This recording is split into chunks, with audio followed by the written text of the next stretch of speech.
tal? Bienvenidos. Les saluda Claudia Palacios. Seguimos hablando de las consecuencias que tiene para Colombia el resultado del plebiscito, el triunfo del no en el plebiscito por un estrecho margen de alrededor de 60.000 votos. Y una de las voces que debemos escuchar es la de los países que han sido garantes y acompañantes del proceso de paz con las FARC y también del proceso que está por iniciar con el ELN. Uno de esos países es Chile y por eso estamos hoy conversando con el embajador de Chile en Colombia, Ricardo Navarrete. Bienvenido, embajador. Muchas gracias, Claudia, encantado de estar acá. ¿Cómo recibieron ustedes como país acompañante del proceso con las FARC la decisión de los colombianos del domingo? Yo creo que como la recibió todo el mundo, con sorpresa, ¿no? Era un resultado inesperado. Todas las encuestas indicaban que ganaba el sí. El respaldo que además tenía este proceso de toda la comunidad internacional, Naciones Unidas, la Unión Europea, el Papa, todos los países de América Latina. Y además había generado un ambiente de optimismo y de confianza en que el resultado iba a ser favorable al sí. De modo que no cabe duda, la primera reacción que yo creo que tuvo todo el mundo fue de sorpresa, como que se produjo algo inaudito, ¿no? Pero las cosas son lo que son y por lo tanto hay que reaccionar de acuerdo a este resultado y ver qué es lo que viene para adelante, cómo se puede desarrollar un proceso renovado, bajo nuevas condiciones, con nuevos actores. Este ya no es un tema de dos interlocutores. Creo que el resultado del domingo necesariamente incluye un tercer interlocutor y habrá que ver cómo las autoridades colombianas y los actores de este proceso, que debe iniciarse creo que muy pronto, logran llegar pronto a un buen acuerdo. En lo que viene para adelante, ¿ustedes permanecen como un país acompañante? La presidenta ha sido muy clara, muy categórica en reiterar el compromiso de Chile en el sentido de seguir respaldando el proceso de paz en Colombia y por lo tanto seguimos teniendo un rol muy significativo, muy importante en este proceso, porque me parece que lo más significativo, lo más trascendente es que es imposible sustraerse al propósito, al objetivo de la paz. Creo que además los propios colombianos, los que estuvieron por el sí, los que estuvieron por el no, han sido muy claros en manifestar que aquí nadie está en contra de la paz. La paz es un objetivo universal, es un objetivo que no puede sino ser compartido por todo el mundo. Y creo que también por todos los colombianos, ¿no? Los que han estado en la insurrección como los que han estado en el Estado, en la gestión pública, en la gestión de gobierno, en el mundo político y en la democracia. Y por lo tanto, el continuar trabajando en este propósito es algo que, bueno, es principal tarea de los colombianos, pero también compromete a la comunidad internacional y a los países de América Latina. Y Chile ha sido un país acompañante y ha reiterado el compromiso de seguir trabajando en todo cuanto Colombia necesite, nos pida y estemos en condiciones de entregar. Pero a la luz de los resultados, ¿en qué cambia ese método de acompañamiento? Se lo pregunto porque si bien triunfó el no, y eso hay que reconocerlo y así es, también hay muchas personas que votaron por el sí, casi el mismo número de personas, digamos, la diferencia fueron 60.000 votos. Menos de 60.000. Menos de 60.000 votos, pero además hay una gran cantidad de abstencionistas que por alguna razón, a pesar de la tradición de abstencionismo en elecciones de este país, decidieron que no les interesaba votar. Y esos abstencionistas no hay que oírlos, así no se quieran pronunciar, hay que oírlos. ¿De qué manera cambia el acompañamiento de Chile y de los países acompañantes a la luz de esos resultados? Bueno, no sabemos de qué manera específica, pero yo creo que además tampoco está claro todavía cuál va a ser el curso de los próximos acontecimientos, cuáles son los próximos pasos, cómo se restablece o se renueva o se genera un escenario en el que hay un nuevo participante, porque el resultado del domingo necesariamente importa el incluir a quienes aún con una diferencia tan pequeña de poco más de 50.000 votos, son los triunfadores. Y ellos tienen, por lo tanto, un rol muy determinante en el sentido de qué es lo que se quiere rectificar, qué es lo que se quiere modificar respecto de lo acordado. En ese nuevo escenario vamos a estar los países acompañantes y los países garantes. ¿Qué rol vamos a tener? Bueno, yo creo que el mismo que se tuvo en el proceso anterior.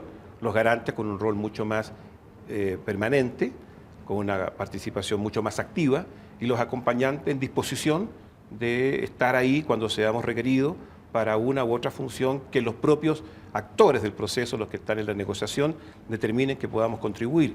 De modo que en ese nuevo escenario lo que me parece importante de resaltar es la disposición a seguir en la misma actitud, en la misma línea de lo que hemos venido haciendo, es decir, contribuyendo a que las negociaciones tengan un buen curso, que se puedan desarrollar normalmente y que arriben, por cierto, pronto a buenos resultados.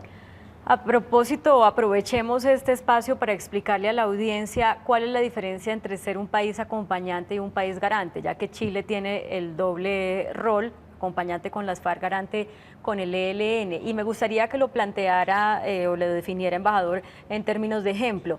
El acompañante, cuando en el proceso de paz o en la negociación de paz ocurrió el secuestro del general Alzate, hizo tal cosa.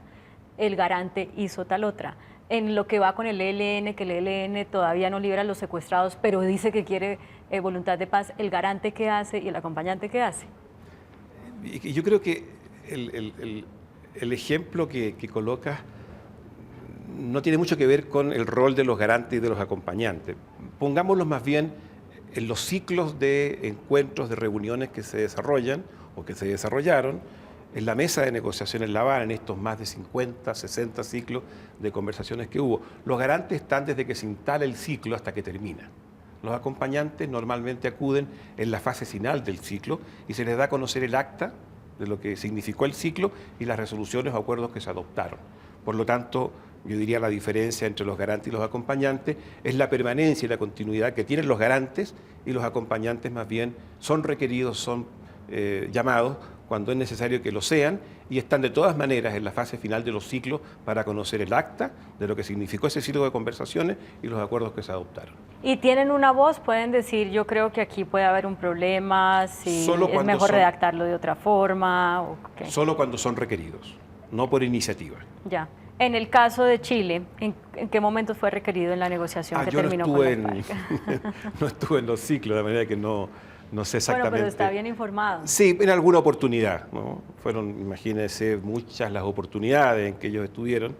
Y claro, tuvieron más actividad, menos actividad, más participación. Eso dependía del carácter que tuviese cada ciclo, ¿no? Pero lo importante es que Chile estuvo desde el mismo momento en que la mesa de conversaciones se instaló en La Habana. Primero con el embajador Milenko Skognik, y luego, cuando asumió la presidenta Bachelet, nombró 2 embajadores especiales, el embajador Luis Madira y el embajador Raúl Vergara, quienes estuvieron permanentemente en todos los ciclos de conversaciones. Hemos reiterado, por cierto, como ya he dicho, la disposición a seguir trabajando, y estamos atentos a que se defina de qué manera va a continuar este proceso para estar ahí y seguir acompañando a Colombia en este empeño, en este propósito de conseguir la paz. Si bien, embajador, lo importante ahora es mirar hacia adelante y mirar que ojalá en el menor tiempo posible ese tercer jugador que entra a la mesa o que entraría a la mesa logre como ponerse en el ritmo en que venía esta negociación, también es importante mirar un poco atrás para ver cuáles fueron los errores y evitar volverlos a cometer. A juicio de los acompañantes, ¿cuáles fueron los errores? Es muy complicado entrar a reflexionar o a pronunciarse respecto de errores o de aciertos. Yo creo que esos son temas que indiscutiblemente, inexcusablemente y exclusivamente corresponde a los actores colombianos. Un país acompañante tiene que en ese sentido ser muy respetuoso de la forma en que se han desarrollado las cosas, para bien o para mal. Porque en este caso algunos entienden que fue para bien y otros entienden que fue para mal.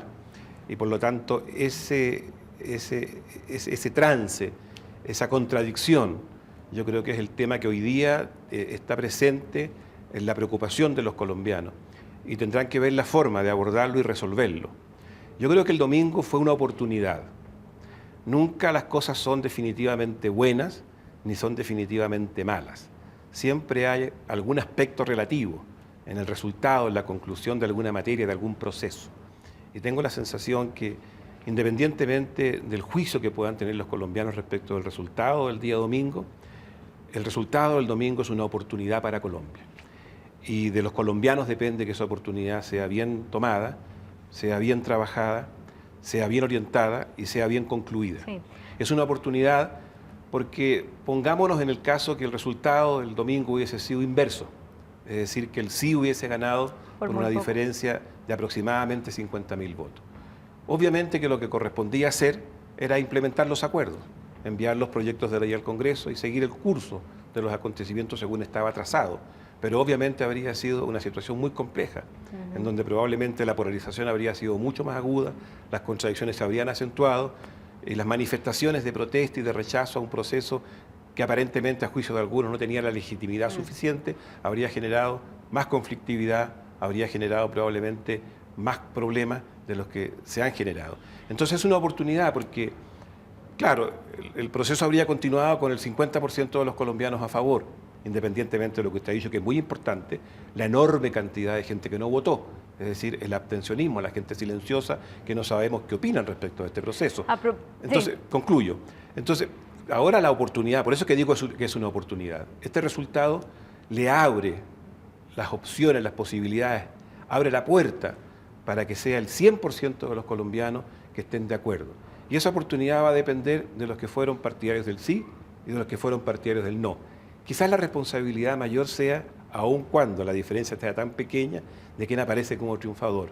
Quizás hoy día la responsabilidad mayor, quizás el peso de esta enorme responsabilidad está en los hombros de quienes encabezaron la opción del no y que, aun cuando fue por pequeña diferencia, resultaron triunfadores. Sí. Yo realmente espero y deseo de que esta oportunidad no sea desechada, desaprovechada, porque si se trabaja bien esta oportunidad, las opciones y las posibilidades de Colombia para constituirse en una gran nación con un enorme peso en el concierto internacional son inmensas. No solo desde el punto de vista de su crecimiento, sino que desde el punto de vista de su autoridad como nación en lo que son las materias que empecen a la problemática mundial hoy día en la coyuntura. Quiero que hablemos de eso en un segundo porque Chile en eso creo que nos puede dar unas luces muy importantes, siendo un país con menos población y menos territorio que Colombia, es un país que tiene un mayor PIB y que tiene un comportamiento, digamos, en materia de relaciones comerciales internacionales más exitoso que el de Colombia. Pero antes, cuando yo le preguntaba, embajador, por los errores, entiendo que no se meta a decir los errores de Colombia o de los negociadores, pero sí los errores de la comunidad internacional. Y le voy a plantear una hipótesis o una reflexión que hacen algunas personas, y es: la comunidad internacional se anticipó a apoyar algo sin tener el conocimiento de lo que el pueblo colombiano realmente quería. La comunidad internacional le copió al presidente Santos en venir a firmar y hacer un acto antes de que los colombianos hubieran refrendado o no el acuerdo. ¿Eso fue un error? Mire, Colombia es Colombia y usted y los auditores la conocen mucho mejor que yo. Este es un país maravilloso, de gente espléndida, cordial, afectuosa, pero es un país muy particular. Tiene una sociología muy especial, tiene una tradición, una cultura, una historia que la marca fuertemente. Y por lo tanto creo que la personalidad, la manera de asumir los temas que involucran al conjunto de la sociedad y del Estado, tienen una connotación que las distingue del resto del mundo, no solo de América Latina. Entonces, estar de acuerdo con su reflexión es un poco complicado, porque lo primero que me permitiría decirle, es posible que la comunidad internacional se sustraiga a un propósito, a un desafío, a un objetivo de paz. ¿Cuándo tiene que estar la comunidad internacional? Cuando se han cumplido todos los procesos institucionales, cuando ha habido una refrendación desde el punto de vista de lo que son los mecanismos del Estado de Derecho, o tiene que hacerlo porque la doctrina, porque la convicción, porque el espíritu inexorablemente forma parte del derecho internacional humanitario, de la convivencia de la humanidad. La paz es algo que es imposible fijarla en los tiempos, fijarla en los mecanismos institucionales determinados. Es una cuestión que tiene sentido de permanencia y por lo tanto tiene una ubicuidad en el tiempo que va más allá de los plazos de la fecha. Entonces me parece que la comunidad estuvo como tenía que estar y va a seguir estando, independientemente de lo que venga. Usted lleva aquí en el país 2 años y 3 meses, tengo apuntado aquí, ¿cierto? Nunca antes había vivido en Colombia, ¿verdad? No. Bueno, usted ha hecho una magnífica carrera en lo público, siendo senador, siendo viceministro de Defensa, siendo presidente de la compañía que equivale a Ecopetrol en Chile. Entonces estaba, por supuesto, informado de los países de la región y del mundo en temas muy, muy precisos, lo político, lo económico, lo social. llega a Colombia a vivir y ¿qué se encuentra de distinto de lo que usted sabía y pensaba e imaginaba de Colombia? Porque es que una cosa es ver a Colombia desde afuera y otra cosa es vivir aquí y tratar de entender ese país tan particular al que usted ha hecho mención. Complicado tema ese, ¿eh? Pero a ver, tratemos de resumirlo. Porque déjeme agregar algo, es que muchos afuera, yo veía aquí cuando estábamos haciendo la cobertura el domingo, ponían en Twitter incluso periodistas que han venido a cubrir hechos de Colombia, muchas veces decían, ¿alguien me puede explicar qué pasa en Colombia? ¿Alguien me puede explicar por qué los colombianos dicen no a algo que desde afuera se ve como tan maravilloso? Entonces, por eso usted que ha tenido la oportunidad de vernos desde afuera y ahorita de vernos desde adentro, creo que la reflexión que haga al respecto nos puede ayudar a resolver esa gran pregunta. Mira, a mí se me ha ocurrido estos últimos días, estas últimas horas, hacer una relación con algo que es muy propio de la idiosincrasia, de la costumbre, de la manera de entender este país, que yo creo que además la define muy bien, ¿no? Porque Colombia es realismo mágico. A veces se me ocurre que es surrealismo mágico, ¿no? Porque tiene cosas que evidentemente trascienden la belleza, que trascienden la diversidad, que no da cuenta tan solo de la enorme dimensión humana, geográfica que tiene este país, sino que hay cosas que son imperceptibles, ¿no? Y por eso me atrevería a decir, también tiene algo de surrealismo, ¿no? Algo que va más allá del objetivo, de lo material, de lo concreto, y que tiene que ver con algo que dije hace un momento, la sociología de los pueblos, la sociología de las naciones, que son la consecuencia de su historia, que son la consecuencia de su cultura, de sus costumbres, de sus tradiciones. Yo, por cierto, no quiero sentar cátedra ni mucho menos acerca de cuál es la sociología que rige la conducta de los colombianos o que forma parte de su estructura societaria. Pero sí hay cosas que marcan fuertemente. Este es un país que ha tenido un alto sentido por la independencia, por la libertad, por la autonomía. Y en ese alto sentido, en el siglo XIX hubo 52 guerras civiles. Y en las postrimerías del siglo XIX y en el comienzo del siglo XX, más de 1000 días de enfrentamiento entre liberales y conservadores.